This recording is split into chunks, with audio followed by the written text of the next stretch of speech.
अगर आप लाइब्रेरी जाते हो ना पढ़ने के लिए या किसी सरकारी नौकरी की तैयारी कर रहे हो तो आपको कुछ टिप्स फॉलो करनी चाहिए। पहला टिप्स तो ये है कि जैसे आपकी सीट एकदम ऐसी जगह होनी चाहिए जहाँ पे वॉशरूम पास में नहीं है और लाइब्रेरी का गेट पास में नहीं है, जिससे आपको बीच बीच में डिस्टरबेंस नहीं है कि कोई आएगा कोई जाएगा, आपको आपकी चेयर इधर से उधर खिसकानी पड़ेगी तो उससे आपको दिक्कत आएगी, तो पढ़ाई से ध्यान हटेगा। दूसरी टिप्स ये है कि आपको मतलब किसी से फालतू बातें नहीं करनी।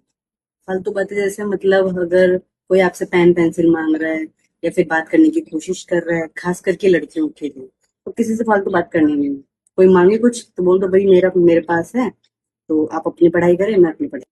तीसरी टिप्स ये है कि आपको किसी को नहीं बताना है कि आप कौन से एग्जाम की तैयारी करने के लिए लाइब्रेरी में आए।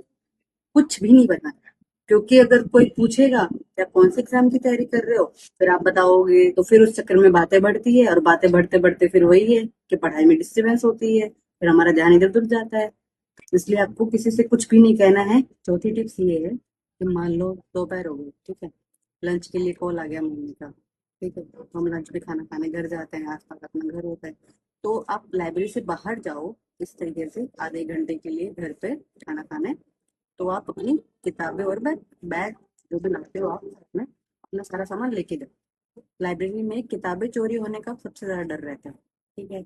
एक तो हम वैसे ही घर वालों से पैसे ले रहे होते हैं, पढ़ाई कर रहे होते हैं तो बेरोजगारी में, तो वही है उसमें से भी अगर किताबें वगैरह चोरी होती है तो फिर अपने को दिक्कत आ जाती है। ठीक है, कुछ नोट्स बनाए हों तो वो तो बिल्कुल ही नहीं छोड़नी चाहिए, जैसे हम अपने हाथों से नोट्स बनाते हैं वीडियोस देख के ऑनलाइन क्लासेस में।